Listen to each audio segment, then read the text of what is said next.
play, which pulls the enemy jungler out of position. Makes it very hard to play through that combo. And then, as you said, without the Rakan on the table, Xayah Rakan is not available, and it reduces the power of that bot lane. The LPL bot lane meta has typically been, I know we saw that Lucian Nami, but it has typically been Zeri with Zeri Lulu, it's been Xayah Rakan, and then been something like Aphelios Lulu as well. That's been another thing which has been very powerful for them. Looks like we are going to be heading into another Aphelios versus Xayah. Last time we saw this from EDG, it was the Xayah Lulu picked out, and it did very well in the laning phase, which of course they didn't do very well with in Game 2, but it's not going to be support. FoFo picks up his Akali. Okay, bit of aggression coming out in the mid lane for FoFo. Wants to scrap. No more Veigar, no more slow gameplay here. Wants to get into these fights.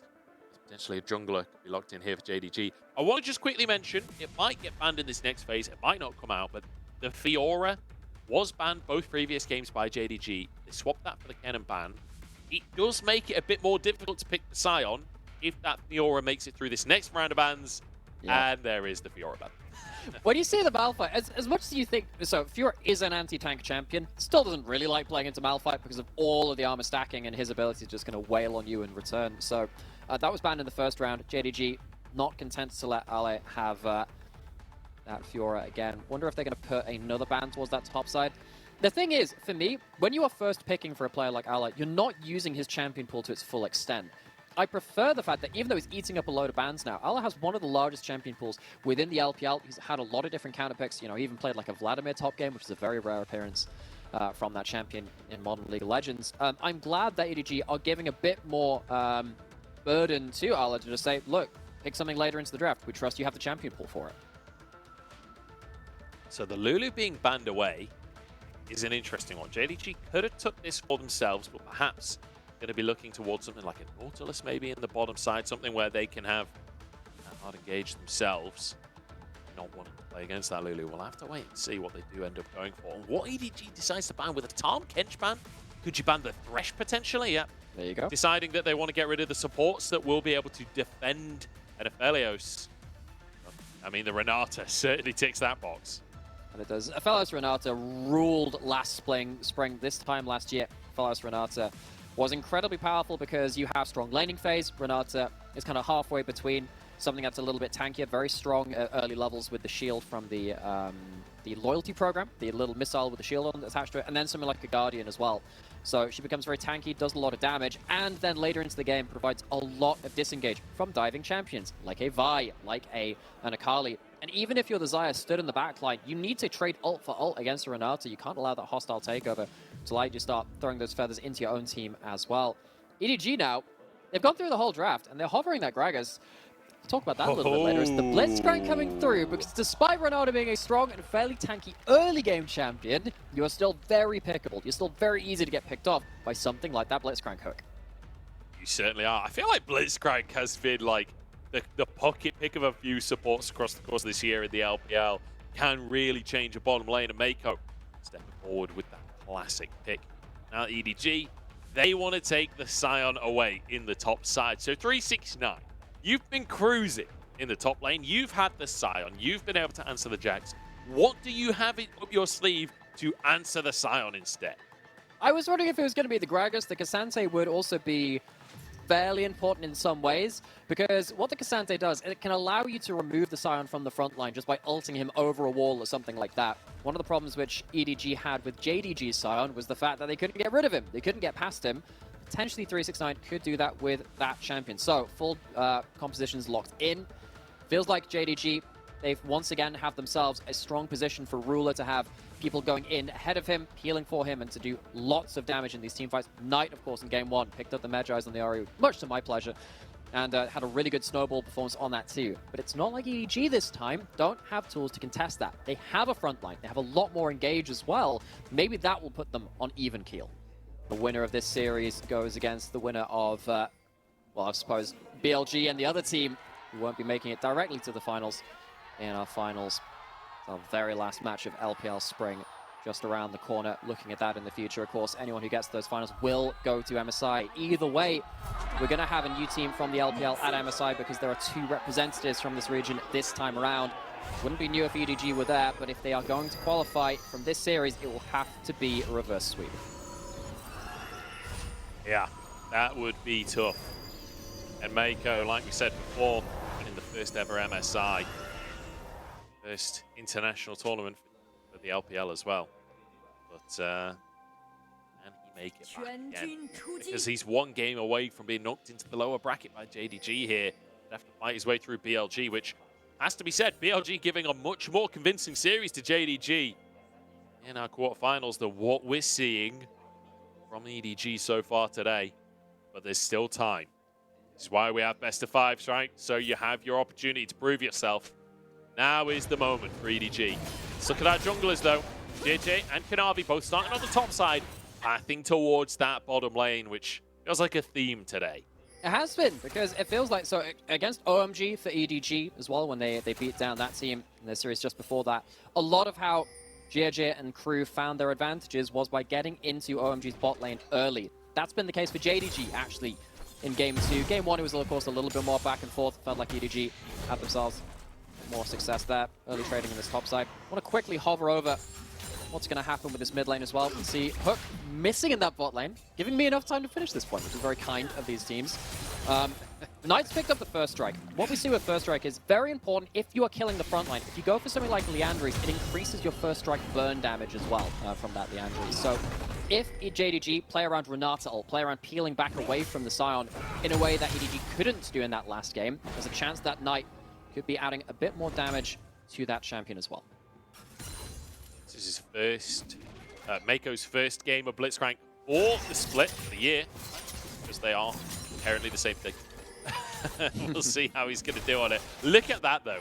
Ruler 7-0, missing 3-0. These guys know exactly what they're doing on this defensive lane. This ability, well, I say defensive lane, honestly. It can be quite oppressive, but fundamentally, the way you think of both Renata and Aphelios is sort of defensive champion. They stand their ground, I think is the way that I would phrase it, right? Where they sit there, and if you ever come into them, they don't feel they're defensive in the way that if you try and eat a porcupine, you're going to get absolutely stabbed through the throat with all of its spines. That kind of thing, right? Particularly when you get access to the minion wave as Aphelios and you get to keep yourself healed up with the Severum, get that healing, and of course someone like Missing can fire through the wave in a way that Bltzcrank can't with the little missiles, the Worlds program.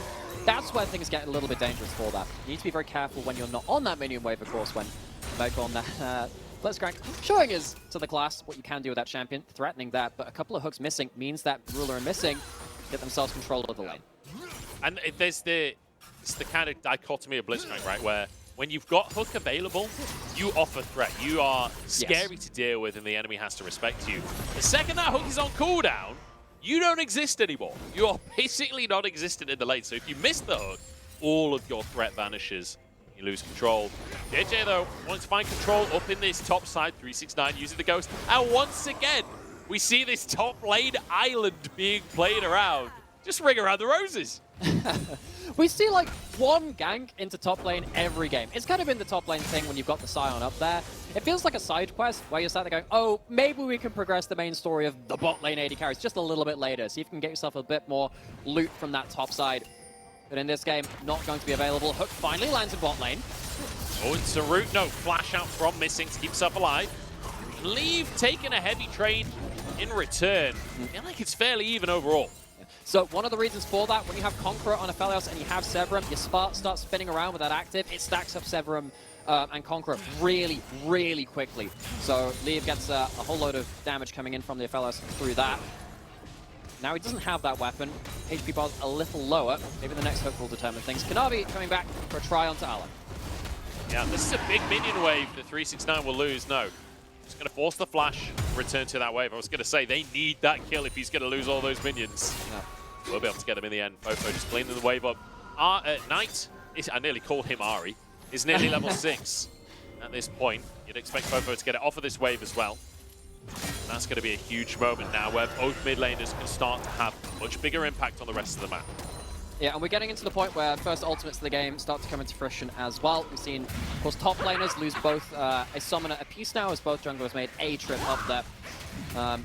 Knight and FoFo have to see now, really, who's going to get first move on the map. You assume it's always going to be the Ahri, unless there's some wave control from Akali. Really kind of getting the edge of their opponent. You see that Knight using the dematerializers onto the backline. When you do that as Ahri, you can actually clear backline from level 7 with your Q. It used to be level 9, but when you have dematerializers, makes it a much more different. But now you've actually got this point, which is a little bit awkward, because FoFo can just hold this wave in front of his tower, with the Bltzcrank around the corner as well. It means that Knight needs to play a little more respectfully, doesn't want to let this wave die outside of the turret as well. It means that he isn't in river, which means EDG can look for something. Kanavi just jumping into Meiko's face saying, hey, you can't pull me if I'm already next to you. The whole gang is here from JDG. Jiejie flashed on by Kanavi as JDG won a third here. FoFo forced underneath the mid lane, and it splashes out from JDG to find all three. A hat-trick to kick off the third game. Wonderful early skirmish from JDG, despite EDG having more tools to play around. Something like the very first Akali ultimate of the game, have some skirmishing in their own right. JDG find the angle, they find the kills, they find themselves the early gold lead from that, and EDG staring down another early game after game 2, which has gone against them. I was wondering what was going to happen with this fight. It felt like maybe Knight was going to be a little slower to the play because, of course, he has to deal with that wave in mid lane, but it's not really acted on early enough from EDG. They go into River a little bit half-heartedly, but they don't have their AD carry there. Ruler has his utility weapons as well, gets a route to ensure that Jiejie can't escape from that play. Knight starts getting reset. Sadly, doesn't have a Dark Seal for this fight. He's not going to get any extra rally from that, but the extra golden pocket for all members of JDG if present at that fight is not going to be a miss. Oh, another fight on the bottom side, missing, in trouble, but Ruler, he's got his shurikens and he ain't afraid to fight as Kanavi's moving over as well. He's level 6 on the Wukong. Can he close the gap? Doesn't even need to close the gap as Ruler nearly finishes Meiko off. That was terrifying. Oh man, before you're level 6, actually, when you're fighting on a minion wave, Infernum, that AoE weapon, can stack up chakrams really well. You see that right there? Uses that Q across the wave. Each minion you hit gives you a chakram. You do that, and suddenly you run at Meiko without a flash. That's a lot of extra damage from those chakrams. You can switch over to them. Ruler, good weapons for the job, pushes out bot lane. That one bot lane trade allows JDG to get towards this dragon. And now they're going to get themselves that first dragon of the game. So EDG losing early fights, losing early objectives, not using their early skirmishing to its potential right now. JDG crushing the early game. And look at the gold lead. It's 3,000 at 8 minutes. JDG are decimating EDG. And I just want to mention as well, look at the scoreboard. Look how neat that is. 102 across 3 players and then 003 for missing. That is just, I don't know, something very pleasing to look at right there. It's 369 trying it out onto Ala as well. They're all out at the top side immediately, though, answered by Ala's own ultimate. Can he finish the job? Yes! 369 just rolling 9s today, winning on the Sion and winning against the Sion. Did Ala just cancel his own ultimate? Did he cancel that? It felt like he dropped that early. He didn't get out of range of 369, who was waiting for that, you know, the stacked up FoFo strikes. Suddenly, 369 gets his own lead in that top side in such a strange fashion. EDG find themselves at a loss across the board to JDG. Ala going full cage roll there because he's cancelled it. Ruler. That's like the lowest tagged fruit available. I was saying, wow, catching strays, that doesn't feel fair. I mean, look, he's got more mileage out of that joke than I think I've ever seen anyone get. Yeah. Well, Ala didn't get mileage out of this, right? Because this is what happens to the 1v1. When you prop that ult, I mean, why does he cancel it? Why does he stop? That was definitely just he thinks he's safe, but he's just not. Complete misread from Ala, who up until this point had been having such a good playoffs, having such a good spring split. And EDG, this team we've come to expect so much from in terms of stability, in terms of team play, falling apart before they can even reach mid-game, where they found so many of their successes historically in the split. EDG start the Herald off, but there's no way JDG are letting that happen. I just want to quick point out, Knight, double the level of Meiko. If Meiko ever hooks Knight, he might just die from the W alone at this point. Like, he's so weak comparatively. See an attempted all-in from FoFo there onto Knight. Must have been happening during the replay. 369 back up to the top side. Once again, has the XP advantage. Doesn't just try and brute force things, despite the fact he does have that mythic advantage. First mythic of the game up there in the top lane. But I mean, like, where do we go from here for EDG? Because... like, I'm struggling to see the win conditions when you fall behind with this kind of composition, but equally, I feel like EDG is a team that we shouldn't discount. We should never count this squad out, but JDG just look on a different level today. They do, on an individual level, and then also with their read in the early game as well. You see that, the first mythic of the game being put to great use by 369 against Ala on the top side. You're really looking for someone to step out of position from JDG. Maybe EDG can get themselves a pocket of vision, get a Bltzcrank hook, get a Vi ult, and then Akali can knock them down.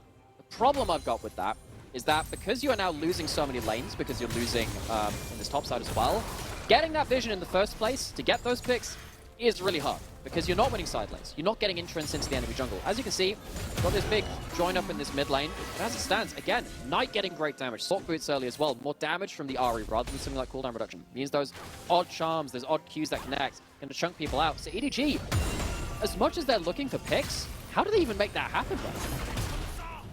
Question. And I mean, 369, he's having a great series for himself, but it's not just about 369 versus Ala. This is EDG's drafting versus JDG's, where we've seen 369 have counterpick every single game, and obviously using them very effectively. Fantastic stuff out from the individual player, but I think this can just be put on Ala here as missing dodges yet another hook. Gravitum is there. That's going to be a long-range crescendo as well. As now the Cyclone comes out from Kanavi, looking for Meiko, taking him down. A handshake isn't available, as all out in the top side as well. Ala's in trouble once again. I don't think 369 can dive.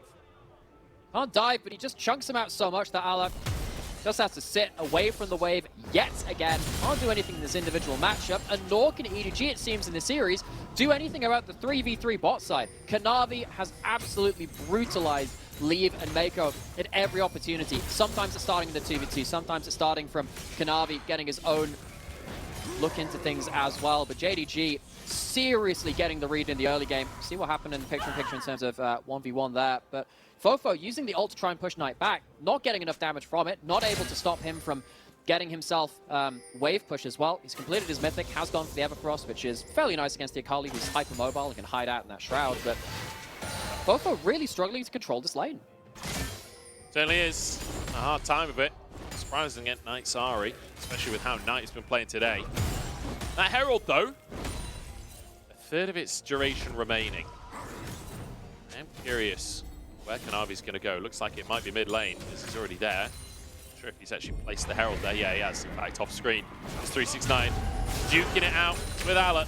Dodges away from the ultimate. Jiejie's here, but there's just nothing he can do. Nothing there. 369 doesn't have the all-out, so he can't get a huge turnaround play. Just pops the ghost, plays it safely. At 369, one of the things which he's been doing really well this series has been playing weak side as well as he can. Use the W. Jiejie's tagging the tower. No! Oh, no! It's an absolute disaster for Jiejie. I think he's had such an incredible split, but today, feels like he's a different player. It has been. It feels desperate. It feels like he's looking at all of these losing lanes and saying, what do I do? Where's the play to be made? He tries to go towards 369, but cool as a cucumber. 369 slices him up. Meiko gets a hook. Kanavi low on HP here, but the shield comes up through, though, and Leave can't finish the job. And now Leave caught on the wrong side of the play. The Crooks will defend him from a charm from Knight there, so won't be CC'd up. And it looks like both teams will walk away from this one. Meiko finally finding that hook. Ruler's got a dodge, but no, the minions save the day. Looking for the hitbox snipe. Champion hitbox is a little bit more large than those minions. You can sometimes get some of those weird ones when it looks like you stood behind them. Not to be the case in this time, though. We're going to have to bid farewell to Jiejie in this replay again. Misses the Vault Breaker Q. The W is already channeled from 369, which gives you that damage reduction. He uses the ult, uses the flash, doesn't get the kill, goes down. It is a disaster play, and as we're in replay, Leave dies again. Knight at least going to get shut down. Knight's in trouble. It's an opportunity. It's a kill for FoFo. Very well done. Jiejie coming in at the last second. Realistically, that was all FoFo. 369 could be in trouble as well on the top side, but he'll get out with his life. And I think actually the top lane play, in the replay I noticed, Ala was trying to stand on the very edge of tower range. I think he accidentally moved out. I think he intended to tank longer. I'm not sure that was a Jiejie misplay. I think that might have been an Ala misplay. Might have been a bit of both, I would suggest. I don't even know if they had the damage to kill possibly. 369 in the 1v1 under turret, especially after that Q missed. Either way, it feels like a bit of everyone not on the same page, not in the correct point to kind of fight these plays. Leave, sadly, once again, having an awkward moment. Knight discovers the interaction where you can't stop dashes with Everfrost, so once that ult starts flying, you're not exactly disengaging. FoFo manages to really close down that target, importantly so. A little bit of gold over to Akali. Maybe there's the chance to now play around pick combos with the Akali as your centerpiece, but it is a slim win condition at that. And that's not the first time since I started casting LPL that I've seen Knight punished for being a bit over-aggressive, for being a bit overconfident when none of his team are nearby. you know, back on top esports when they were winning. That is a team that was well known for being overconfident. Now being punished for trying to make plays while the rest of his team is over in the bottom side of the map. Now EDG grouping up and Kanavi happy to just charge into the mix. Jiejie's already gone down. The hostile takeover pulls them all back in. FoFo the next target as Meiko's already fallen. And the handshake pulls FoFo back into the play. In the meantime, Leave is taken out by 369. It's all going sideways for EDG. As JDG, this game is a victory lap. It absolutely is. EDG, they try and position around this mid lane again, wait for a pick somehow, some way, but JDG, they pounce, they pull the trigger, and yet again in this series, JDG use their engage far better than EDG. Now waiting to see just everything fall apart. Oh my days, Ala's actually going to die as well! They get a bonus and Ruler walks away somehow with his life. And look at the scoreboard right now. It is a 500 gold lead for every minute in the game in favor of JDG. That is absurd. JDG utterly incredible when they find themselves with an early advantage. Because they can make plays like this. You can feel like the confidence building with this team for every gold that they pick up ahead of their opponent. Kanavi, maybe a player that can be criticized when he's behind, but when he has aggressive angles, when he's ahead of the game, what a playmaker he has been. This game has been even more dominant than the last games from JDG and crew. This has been the most dominant one. This is not getting better for EDG, and you know what? We come out of that replay. Knight is feeling it again. Second item, Medjai's looking to snowball. Oh no, Leave caught again. Four more stacks. Plowed down. Feels like JDG just rolling on through. And anyone who goes near gets taken apart. 369. I mean, Meiko, you could hook him if you want. I'm not sure that's a fight you want to take. As Knight caught out here, Meiko pulls him away, but he's actually pulled him away from the damage. Knight gets himself a bit of survival, but FoFo takes him down in the end. Perhaps the fight for EDG. There's a double for FoFo now. Is this the turnaround? FoFo trying to escape on the top side. Kanavi not going to chase it in the end. As the rest of the team is here. Ruler trying to get damage onto Ala, but he is tanky at this point. You can see they're struggling to get through that health bar. They will finally take him down. But again, JDG still in control of the game.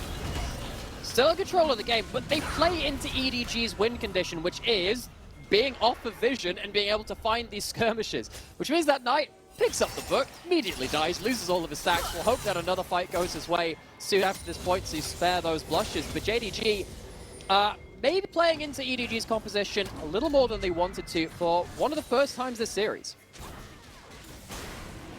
Yeah, big turnaround for EDG.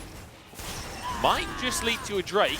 I'm not confident to say that until I see it actually go down. Because Bisson's in the area, Knight is here too. Navi wants to move over. Doesn't have Cyclone available. That's an Everfrost, and they will get themselves a Drake. Can he get away? Yes! Jiejie over the wall. They get the Drake and they get on out. That is a huge turnaround for EDG. A massive moment. Yeah, it's an objective bounty. It stops the dragon stacking. JDG, though, they're going to continue to have... wait, can they kill this Herald just before the time's out? Don't have that long on it. So half a minute, 20 two seconds, people there. right? Looks like they should be able to take this one down. I think it despawns around about 50, something like 1950, I think it's like, like it's 1930 if I think it's I could not be wrong aggro. on Yes, exact. if it's not leashed. If it's not aggro, but then it's 1945 or something once it's aggro. So I think they should be able to do it. And there you go. You can see the Herald in Kanavi's pocket. So just about in time before the Baron spawns. And getting it this late can be massive as well. Being able to use that Herald for pressure in a lane on the opposite side of the map to Baron, that can be huge. Very, very true. And JDG, no shortage of pressure. 3-0 and 2 on the Ksante from 369 as well. JDG, kind of, it felt like most of the LPL top lane meta was about Cannon, but that's been banned the entire series. This top lane meta in this series has been about Sion, and JDG have been ahead of that meta. Ala in trouble once again, knocked back here. 369 has so much damage to work with. The knock-up isn't going to be enough. 369, 2 solo kills on Ala in this game. He is having a monster performance. Now EDG pinched in the mid lane as well, potentially, as Kanavi chasing down here. Lee's going to be in trouble. The Cyclone is there. Jiejie, Everfrosted, tries to buy space for his team, but just taken down. Meiko next, as they do answer jungle for jungle, but 369's here. Leave has nowhere to go. Flashes over the wall. Knight trying to chase down Meiko in the meantime. 1 HP for him as Leave turns it around. He manages to get one. It's a 2 for 2. 2 for 2, but EDG, they're still being pushed back. They're still not in a position. They might even get chased out at this point. Meiko, without any teammates, trying to teleport to the tower. Is it in time? No, it's not. Trying to teleport behind him, try and stop him being executed. Does not manage to pick up that extra gold. That is the most 369 TP I think I've ever seen. That was magnificent. But hey, at least Knight's got some stacks again. It's like somewhere out there, Soaz is just nodding with respect. It's like, yes, I respect that play so much. The old wizard of the top lane. 369 has a level lead, has an item lead, has the winning matchup as well. Forces the Sion through the turret, judges the all-out distance very well. Can't drift his way away from that one. 369. I will admit it, I thought walking into this series, I thought Alec could be really running away with the top lane matchup. Top side, FoFo now caught out. Oh, the charm lands, the Evans Cross lands. See you later, FoFo taken out of the picture, and that's Baron. Surely that's Baron. Realistically, what can EDG do? Jiejie could look for a miracle steal, but that's about it, and he's blast coning out of dodge. And, you know, back to that conversation top lane, like you said. Ala coming in, looking like the better top laner you would have thought on paper, but when you take away his cannon, when you answer his Jax with a counter pick, what can he do? Turns out not a lot. 369 owning the matchup today.